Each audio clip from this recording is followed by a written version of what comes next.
Hi everyone, कैसे हैं सभी। मेरा नाम है निकिता और स्वागत है आप सभी का हमारी इस इंग्लिश क्लास में।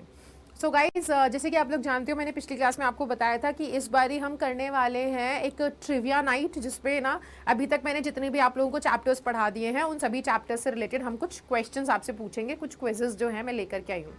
देखते हैं तुम लोग घर पे कितने अच्छे से पढ़ाई कर रहे हो। नहीं कर रहे हो तो तुम्हारा ही नुकसान होगा, ठीक है। जितनी भी क्लासेस मैंने अभी तक करवा दी हैं उनको देखते रहो, पढ़ते रहो, वहाँ से रिविजन होते रहना चाहिए और साथ ही साथ ऐसे क्लासेस तो और आते रहेंगे। सो आज की क्लास में अपन कॉम्बो किसका कर रहे हैं, लास्ट लेसन का और लॉ स्प्रिंग का, ठीक है। चलो, सो एकदम बढ़िया सी परफॉर्मेंस देना है ना, एकदम बढ़िया सी परफॉर्मेंस होनी चाहिए। कुछ रूल हैं हमारी इस ट्रिविया नाइट के, और याद रखना जो बच्चा इसमें जीतेगा, जो फर्स्ट आएगा, ठीक है, वो मतलब क्या कहते हैं उसका अपन अगली क्लास में से नाम वाम ले लेंगे। यहाँ पे बढ़िया सा ऐसे कमेंट वमेंट में लेकर के आऊंगी कि इस बच्चे ने क्लास में जो है टॉप किया एक तरीके से, ठीक है, हमारे सेशन का विनर रहा है। सो प्रॉपर ट्रिविया नाइट है, ऐसे नहीं सोचना है कि अरे यार मैम ने ट्रिविया नाइट बोल दिया, इसमें तो कोई मजा नहीं है। प्रॉपर ट्रिविया नाइट है, मार्क्स मिलेंगे।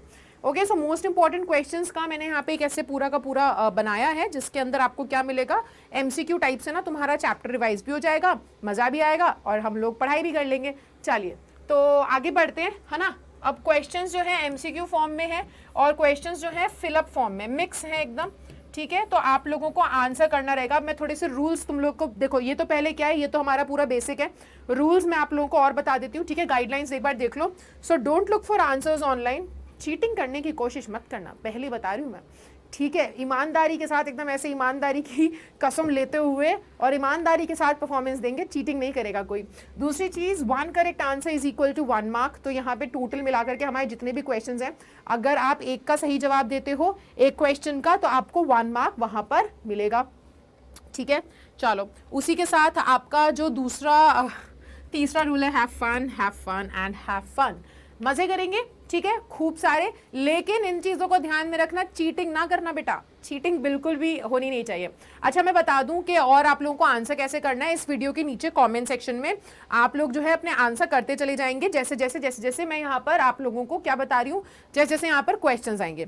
सो आपके कॉमेंट्स में आंसर आते रहने चाहिए, ठीक है। और उसके हिसाब से ना आंसर के सभी जो है प्रॉपर तरीके से आंसर लिखना, और उसके बाद मैं उसे कमेंट सेक्शन में ही चेक करूंगी। तो जिसने सबसे ज्यादा करेक्ट आंसर्स दिए होंगे अपन उसका नाम यहाँ पर लेकर आएंगे, टॉप 10 किड्स, ठीक है। टॉप 10 अपन चूज करेंगे। सो टॉप 10 किड्स जितने भी होंगे ना हमारे इस क्लास के अंदर, जिन बच्चों ने सही जवाब दिए होंगे, सबसे ज्यादा करेक्ट आंसर्स होंगे, उनका हम नाम लेकर के आएंगे अगली क्लास में। तो बढ़िया से खेलना। अब तैयार हो, शुरू करें फिर। चलो, आई होप सभी के सभी तैयार होंगे। स्टार्ट करते हैं। पहला क्वेश्चन आपके सामने ये है, what was France banking on to enter the class as he was late. France किस चीज के ऊपर भरोसा करके चल रहा था कि मैं लेट तो हो गया हूं पर चुपचाप अंदर घुस जाऊंगा, किसी को पता नहीं चलेगा। तो किस चीज के सहारे वो क्लास में घुसने की सोच रहा था। 4 ऑप्शंस हैं आप लोगों के सामने, A B C D। अब आप लोग इसका आंसर मुझे बताएंगे कि M Hamel's teaching on the blackboard, कि भाई टीचर जब पढ़ा रहे होंगे चुपचाप घुस जाऊंगा। कमोशन इन द क्लास, की क्लास में बहुत ही ऐसे हबड़ तबड़ हलचल होगी तब घुस जाऊंगा। या फिर हाउसर हेल्पिंग हिम स्नीक इन, के हाउसर जो है वो मदद करेगा चुपचाप क्लास में घुसने में। या फिर to quietly walk in when everyone was preoccupied with participles, कि जब सब अपना अपना पार्टिसिपल की तैयारी कर रहे होंगे ना तब चुपचाप चला जाऊंगा। सो किस चीज का वो इंतजार कर रहा था, किस चीज पे निर्भर था कि इसके सहारे ना मैं चुपचाप क्लास में अंदर घुस जाऊंगा। बहुत ही इजी आंसर है, स्टार्टिंग के चैप्टर में हम लोगों ने देखा था। तो जल्दी से आप लोग कमेंट सेक्शन में चूज कर लो A B C D और क्वेश्चन नंबर 1, ठीक है, ऐसे करके डाल देना। Question number 1, option number A B C, जो भी आपको लगता है D, ऐसे करके क्वेश्चन डाल करके बताना, ताकि मेरे को चेकिंग में आसानी हो जाए, ठीक है। सो करेक्ट आंसर जो है वो है हमारा option number B, commotion in class is the correct answer. वो इंतजार कर रहा था कि क्लास में थोड़ी हलचल होगी ना, तब चुपचाप मैं स्नीक इन कर लूंगा, ठीक है। चलिए, अगला क्वेश्चन है आपका question number 2। So question number 2 क्या कह रहा है, the story of the last lesson is set in the backdrop of. ये जो स्टोरी है लास्ट लेसन, ये जो कहानी है लास्ट लेसन, इसका बैकड्रॉप क्या है, यानी कि सेटिंग क्या है, बैकग्राउंड की, कहाँ कहानी किस सेटिंग में चल रही है। सो आप लोग बताओगे। ऑप्शन नंबर A है आपका कि फ्रांस जर्मनी वॉर की कहानी है, फ्रांस ब्रिटेन वॉर की कहानी है, बैकड्रॉप में फ्रांको प्रूशियन वॉर है, ठीक है। Option number C and option number D है वर्ल्ड वॉर 2। सो कौन सा वॉर, ऐसी कौन सी लड़ाई हो रही थी और जिस बीच ये कहानी लिखी गई है लास्ट लेसन, आप बताएंगे। सो ये हैं आपके सामने 4 ऑप्शंस। जल्दी से बताओ करेक्ट आंसर क्या होगा। मैं स्क्रीन पर से हट जाती हूँ ताकि आप लोग बढ़िया तरीके से ना ढंग से देख पाओ और आंसर कर पाओ, ठीक है।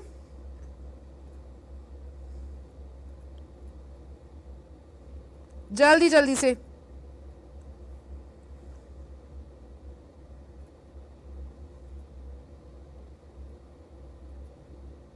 क्या होगा करेक्ट आंसर? चलो बहुत ही बढ़िया। सो करेक्ट आंसर है हमारा option number C. Franco Prussian war जो है वो चल रहा था उस टाइम पर, है ना। तो इस वॉर के बैकड्रॉप में, मतलब ये जंग उस समय छिड़ी हुई थी और यहाँ पर जो है हमारा लास्ट लेसन की स्टोरी बनती है कि कैसे कैसे जो है पूरे तरीके से बोल दिया गया था कि फ्रेंच भाषा को हम छोड़ देंगे, जर्मन भाषा को हम अपना लेंगे, और उसके ऊपर ये लास्ट लेसन स्टोरी बनी है। सो करेक्ट आंसर आपका ऑप्शन नंबर सी है। Well done, cool. चलो क्वेश्चन नंबर 3 देखते हैं कितने सही तरीके से तुम लोग आगे बढ़ते हो, कितने सही जवाब देते हो। क्वेश्चन नंबर 3 है, Why was France in a great dread of scolding? France को इतना डर क्यों लग रहा था कि मुझे बहुत डांट पड़ सकती है? He was late for school, क्योंकि वो स्कूल के लिए लेट था, क्योंकि he had a fight with his friends, दोस्तों से लड़ाई हो गई थी। ऑप्शन नंबर बी है आपका, ऑप्शन नंबर ए है ये आपका, एंड ऑप्शन नंबर सी है he was to be questioned about participles and he knew nothing about them, कि उसको क्वेश्चन पूछा जाने वाला था पार्टिसिपल्स के बारे में और वो कुछ भी नहीं जानता था उसके बारे में। सो आपके पास 3 ऑप्शंस हैं बेटा, ये है आपका क्वेश्चन नंबर 3। जल्दी से आंसर करके बताओ। थोड़ा सा मैं साइड हो जाती हूँ ताकि आप लोग देख सको, ठीक है। चलिए, डन कर लिया सभी ने? आई होप कर लिया होगा। और करेक्ट आंसर तुमको पता ही है कि हमारे जो फ्रांस है उसने पार्टिसिपल के बारे में पढ़ाई तो करी नहीं थी और उसका टेस्ट था, तो उसको डर लग रहा था कि पूछ लेंगे तो मैं क्या जवाब दूंगा। तो यही है आपका correct answer, option number C, ठीक है। चलो क्वेश्चन नंबर 3 का अब आते हैं हम हमारे क्वेश्चन नंबर 4 पे। So why was there a crowd at the bulletin board? Bulletin board पे इतना सारा क्राउड क्यों इकट्ठा हो रखा था? Option number A, the news of French being replaced by German had attracted them there, कि भाई जो फ्रेंच भाषा है वो अब हट रही है, जर्मन भाषा आ रही है, इस वजह से लोग वहां पे इकट्ठा हुए थे। They were called by the authorities, authorities ने उन्हें वहां पे बुलाया था। Option number B. Option C, they had decided to protest against the authorities, कि वो प्रोटेस्ट कर रहे थे। या फिर option number D, all of these. तो बताओ यहाँ पे करेक्ट आंसर क्या होगा? इजी इजी से क्वेश्चंस हैं, अगर इसमें भी तुम लोग अच्छा परफॉर्म नहीं कर पाओगे तो बताओ कहाँ करेंगे फिर हम इतना अच्छा परफॉर्म, है ना। हम लोग को अभी से एकदम बढ़िया तैयारी रखनी है ताकि हम लोग आगे जा करके एग्जाम्स में और भी अच्छा से परफॉर्मेंस दे सके, ठीक है। सो ये थे आपका, ये आपका क्वेश्चन नंबर 4 है, फाइन। एंड इसका करेक्ट आंसर क्या होगा बता दूं मैं? कर दिया सभी ने आंसर? आई होप सभी ने आंसर कर दिया होगा। सो इसका करेक्ट आंसर है बेटा option number A, the news of French being replaced by German had attracted them over there. So ये रीजन था और कोई रीजन नहीं था। चलो question number 5, Mukesh wants to learn to become a motor mechanic by. Mukesh जो है मोटर मैकेनिक बनना चाहता है, किस प्रकार से? ट्यूटर ढूंढेगा, ट्यूशंस लेगा, गैरेज जाएगा सीखने के लिए, बुक्स पढ़ेगा, या फिर स्कूल ज्वाइन करेगा? कैसे हमारा मुकेश जो है वो मोटर मैकेनिक बनेगा, किस प्रकार वो सीखेगा ये सारी चीजें, बताओ। क्वेश्चन नंबर 5 है, 4 ऑप्शंस हैं, इजी से ऑप्शंस हैं, इजी सा क्वेश्चन है। क्या होगा करेक्ट आंसर? जल्दी से बता दो कमेंट सेक्शन में, फिर मैं रिवील कर देती हूँ आपका आंसर। देखो ठीक है, बहुत आसान है। वो गैरेज जाना चाहता था सीखने के लिए, करेक्ट आंसर है आपका ऑप्शन नंबर बी। इस तरीके से जो है वो मोटर मैकेनिक बनता। ओके चलो question number 6, what bothers the author most about the bangle makers? Author कौन है हमारी? अनीस जंग। उनको सबसे ज्यादा प्रॉब्लम किस चीज से हो रही है ये बैंगल मेकर्स को लेकर के? वो क्या इन बैंगल मेकर्स को देख करके उन्हें सबसे ज्यादा क्या चीज दुखती है? Stigma of poverty and caste, की कैसे जो है पॉवर्टी और कास्ट इनको बहुत कास्ट की वजह से यहाँ फंसे हुए हैं। Affluence of the landlord, behaviour of the factory owner, the labour laws. किन प्रॉब्लम्स, मतलब आप समझ रहे हो क्या चीज उनको ना परेशान करती है ऑथर को बैंगल मेकर्स के बारे में? सो ये आपसे पूछ रहे हैं। वो रीजंस जो है वो हमारी बुक में भी दिए गए हैं, हमने पढ़ा भी है उस बारे में कि कैसे इन लोगों के पास पैसा नहीं है, इन लोगों की कास्ट, ये तो चूड़ी बनाने वाले हैं ना, इनकी कास्ट ये है, और पीढ़ी दर पीढ़ी लोग यही काम करते आ रहे हैं, तो इसमें से ये हट के जा भी नहीं सकते और इनका एक्सप्लॉइटेशन भी होता है, बहुत लोग करते हैं, मिडिल मैन, है ना, ये सब। सो यहाँ पर एक्चुअल में प्रॉब्लम क्या है, ये है आपका करेक्ट आंसर ऑप्शन नंबर ए, कि इस वजह से जो है वो बॉदर हो रही थी बैंगल मेकर्स को लेकर के कि स्टिग्मा जो है पॉवर्टी और कास्ट का, ये आपका करेक्ट आंसर है यहाँ पे। ठीक है, क्वेश्चन नंबर 6 कर लिया सभी ने बढ़िया तरीके से। क्वेश्चन नंबर 7 पे आते चलो। One wonders if he has achieved what many have failed to achieve in their lifetime. He has a roof over his head. कोई एक इंसान ये सोचता है कि उस इंसान ने वो पा लिया है जो बहुत से लोग पाने में असफल रह जाते हैं, जो कि है अपने घर के अपने सर के ऊपर छत का निर्माण करना, अपने ऊपर हाँ एक घर बनाना। ठीक है, ये लाइंस किसके बारे में बात कर रही हैं? वो बूढ़ी सी औरत के पति के बारे में, मुकेश के पापा के बारे में, बैंगल फैक्ट्री के ओनर के बारे में, मुकेश के बड़े भाई के बारे में। ये एक जो लाइन है, ये लाइन ना अगर हम देखें तो ये यहाँ पर मुकेश के पापा के बारे में नहीं है, क्योंकि मुकेश के पापा टेलर थे, उनके बारे में अलग कहा गया है कि कैसे जो मुकेश के पापा हैं वो टेलर थे, उसके बाद वो क्या बने, उसके बाद वो बैंगल मेकर बने, लेकिन एक प्रॉपर तरीके से ना प्रोवाइड नहीं कर पाए थे अपनी फैमिली को एक घर। ठीक है, अब यहाँ पर ये जो लाइनें कहे जा रही हैं किसके लिए कही जा रही है, जल्दी से आप लोग कमेंट सेक्शन में आंसर करते रहो, ABCD। देखो मैं आपको अगर आंसर बता दूं तो यहाँ पर हम वो जो बूढ़ी सी औरत जो जिसके बाजू में बैठ करके बच्ची क्या कर रही थी, बैंगल बना रही थी, उस बूढ़ी औरत के पति के बारे में बात हो रही है। ठीक है, कि यहाँ पर जो है उनके पति ने कम से कम वो काम कर दिया, है ना, बेशक जो है भरपेट खाना नहीं खा पाते थे, ये दिक्कतें थी, लेकिन उन्होंने क्या काम कर दिया, उन्होंने कम से कम ये काम कर दिया जो बहुत से लोग नहीं कर पाते हैं, वो है अपने सर के ऊपर छत का निर्माण करना, यानी कि रूफ ओवर हिज हेड, है ना, घर बना पाए थे। ये होगा आपका करेक्ट आंसर।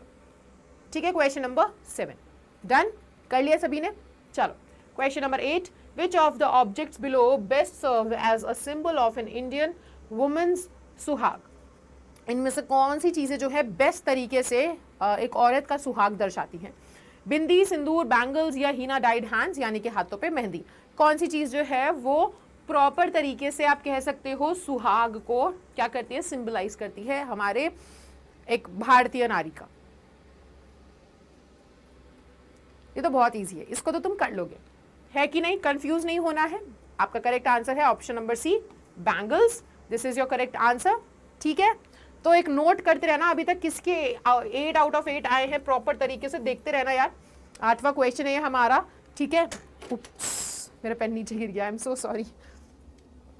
हाँ उठा लिया भाई, ले लिया। चलो ठीक है, सो क्वेश्चन नंबर 8 का किसके 8 आउट ऑफ 8 आए हैं, जरा देख करके बताओ मुझे, और बढ़िया तरीके से परफॉर्मेंस दे रहे हो कि नहीं। ठीक है, कीप इन चेक, अपन इसको खुद भी चेक करेंगे हम, और उसके बाद आंसर्स मैं देखूंगी प्रॉपर तरीके से, उसके बाद ही विनर का नाम अनाउंस होगा। ठीक है, तो ध्यान से, चलो चीटिंग भी मत करना। Okay, this is your question number 9। ठीक है, क्वेश्चन नंबर 9 है बेटा। Okay, if laws were to be enforced it would bring about change and relief in the lives of about। अगर ये किस लॉ की बात कर रहे हो, अगर ये जो labour law, child labour law है ना, अगर ये लॉज जो हैं अगर इनको इन्फोर्स कर देते हैं तो कितने लोगों की, लगभग कितने लोगों की जिंदगियों में बदलाव आएगा, बताओ जल्दी से। तो यहाँ पर 10,000 चिल्ड्रन, 20,000 चिल्ड्रन, 100 चिल्ड्रन या 1,000 चिल्ड्रन, कितने लोगों की बात हो रही है? ये अमाउंट, ये नंबर तो हमें बुक में भी दिया गया था, हमने पढ़ा भी था। सो आप लोग बताओगे यहाँ पे करेक्ट आंसर क्या होगा?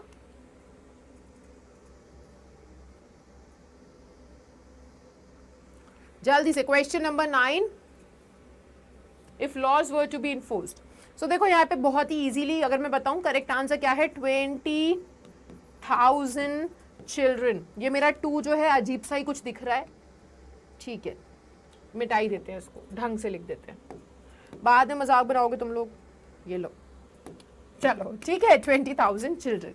सो इतने बच्चों की जिंदगी में बदलाव आ जाएगा अगर वो लॉ आ गया तो। इतने बच्चे जो हैं चाइल्ड लेबर से आजाद हो जाएंगे।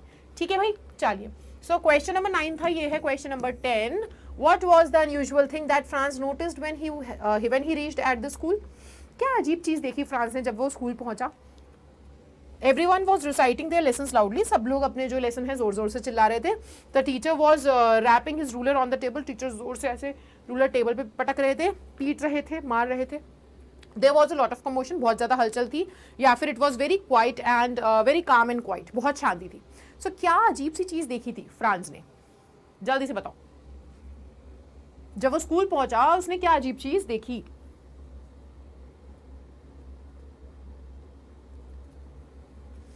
बहुत ही बढ़िया, ये है आपका ऑप्शन नंबर ए, ये है ऑप्शन नंबर बी, ये है सी, ये है डी, और इसी के साथ मैं बता दूं ऑप्शन नंबर डी आपका करेक्ट आंसर है।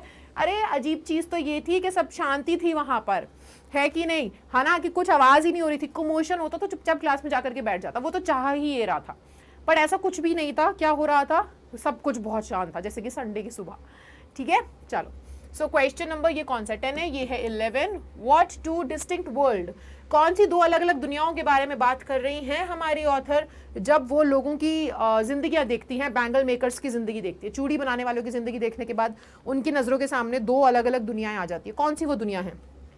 साहूकार और पुलिसमैन की दुनिया, ऑप्शन नंबर ए। पुलिसमैन और ब्यूरोक्रेट्स की दुनिया, ऑप्शन नंबर बी।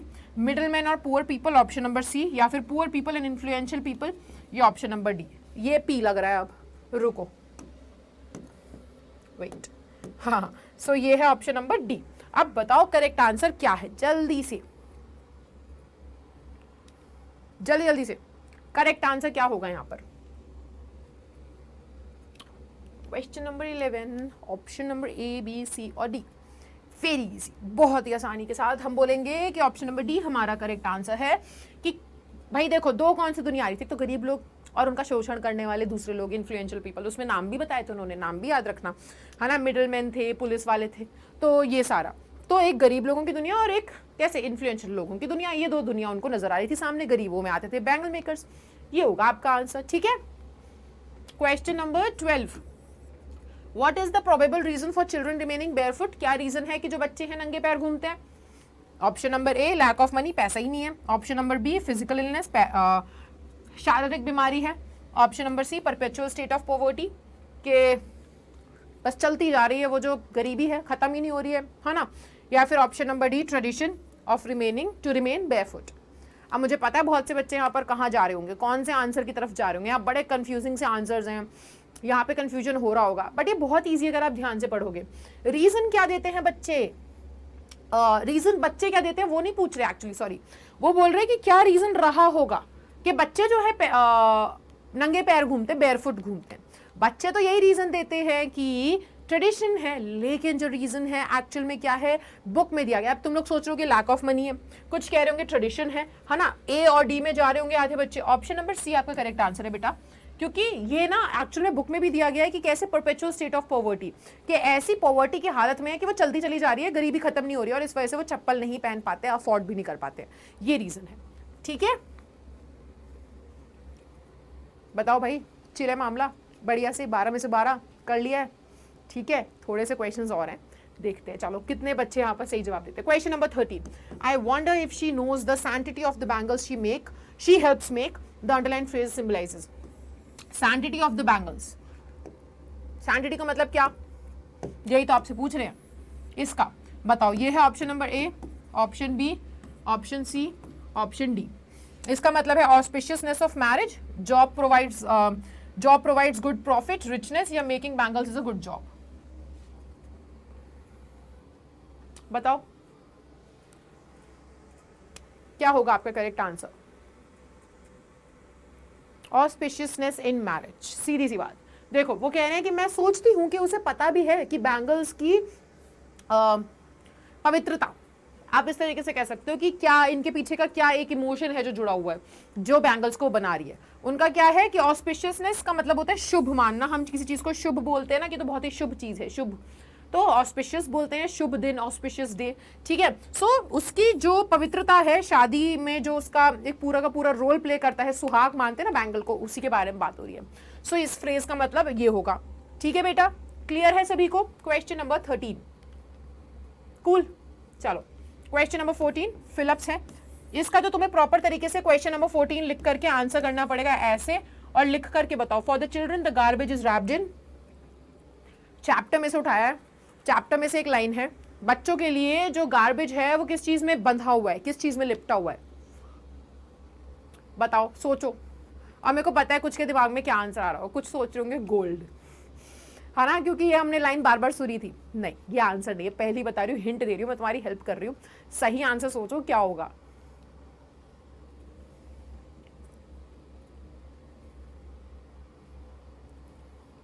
कर लिया, हो गया, मैं बताऊं? देखो, करेक्ट आंसर है वॉन्डर्स। कुछ भी निकल सकता है उसमें से। सो गार्बेज जो है उनके लिए क्या है, रैप हो रखा है वॉन्डर्स में, कि कुछ भी निकल सकता है, खोजते चलो बस।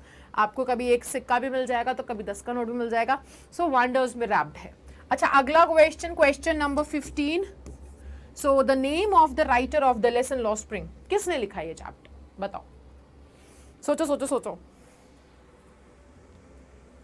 बहुत आसान है यार, इसका आंसर गलत मत करना। मैंने तुम लोगों को क्लास के दौरान भी कितना लर्न करवाया था कि बेटा इसका आंसर लर्न कर लो, ये नाम याद रख लो, बहुत ज़रूरी है, आ जाता है, पर तुम लोग पता नहीं सुने कि नहीं सुने। इसको गलत मत करना, ये तो तुम्हें सही से आना चाहिए। क्या होगा इसका आंसर, बताओ। मैं बताऊँ? पहले तुम लोग जल्दी से आंसर टाइप कर लो, टाइम लगेगा ना टाइप करने में। डन? मैं बताऊं? चलो, अनीस जंग यार, अभी तो मैंने नाम लिया था।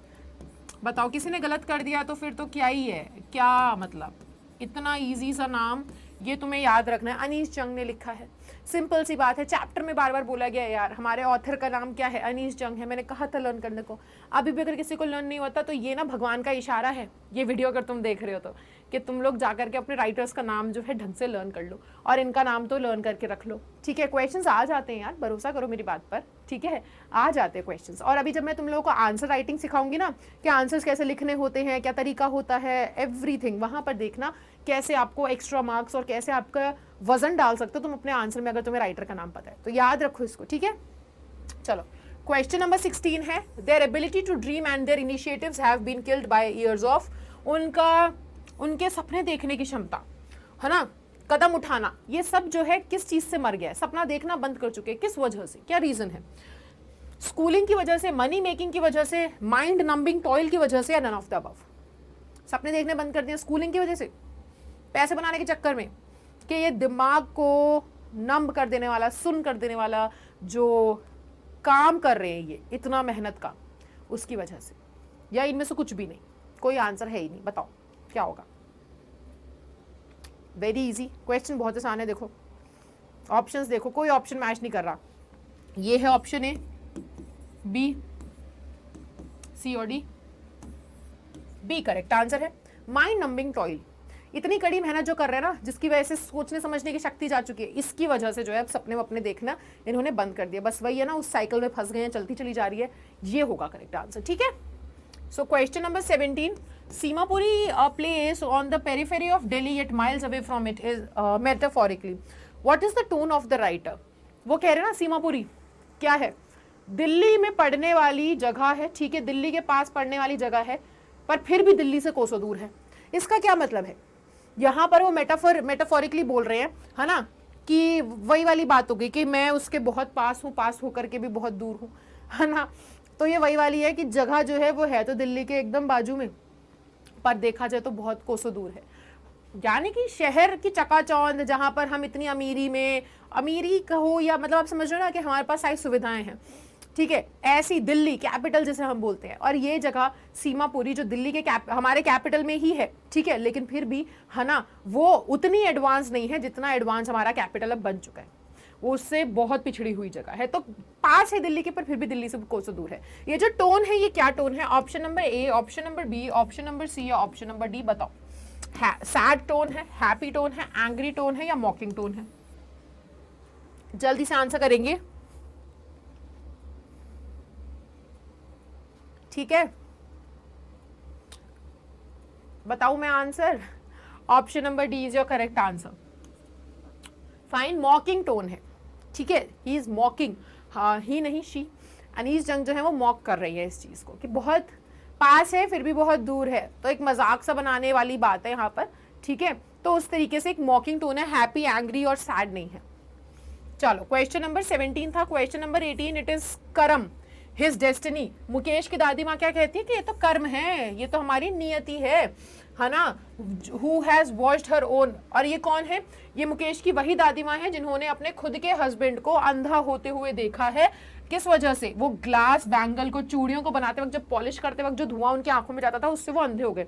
तो इन्होंने खुद अपने पति को अंधे होते हुए देखा। वो क्या बोल रही है कि ये तो क्या है, ये तो हमारे कर्म है, ये तो हमारी डेस्टिनी है, यही होना है हमारे साथ। तो यहाँ पर हमें ग्रैंड माँ की जो दादी माँ है, दादी माँ का कौन सा ट्रेट दिख रहा है कैरेक्टर का? क्या लग रहा है कि वो कैसी है? सुपरस्टिशियस है, अंधविश्वासी, एथिस्ट है, भगवान में आस्था रखने, रिलीजियस है, फेटलिस्ट है, ठीक है।